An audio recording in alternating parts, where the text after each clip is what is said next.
Sarong-harong sa Barangay San Isidro, Naga City, nasulo. May sadiri kan harong aminadong may napabaya ang amak na iyuman ang pigihiling na kausakan kasulo susog sa BFP Naga. Si Chris Novello nakatutok. Solamente ang kinainin ng LPG asin mga yero ang natada sa harong ni Ellen kan Barangay San Isidro, Naga City. Pasado alas 11:30 kaya kasubagong aga kan magbungkaras ang kasulo sa nasambitan ng harong. Bantang naglalabas siya sa haraning salog. Pagtaas ko po yun, nasulo na.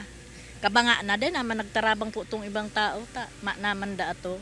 Maswerteng mayo maning nakulugan sa insidente. Asin solamenteng nadanyaran sa nakan kasulo ang titulo kan sa iyang daga asin sa dit na tindahan. Aminado man si Cortez na may napabayaan siyang niluluto sa harong na iyon pigihilingon niyan kan BFP na pigpuunan kan kalayo.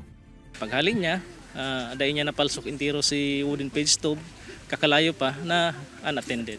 Sangon niyan, inaarampakan mga otoridad kung pira ang winalat na danyo sa nangyaring kasulo. Nagpagirumduman ng mga otoridad na lugod maging panalmingan ang nangyaring insidente sa publiko na maging responsable sa paggamit ng kalayo asin siyerto na nakapalsok ang gabos na gamit na pwedeng pagikanan din kalayo antes maghali sa harong. Kay Baran si Carlo Abunita, Chris Novello, Balitang Bicolandia.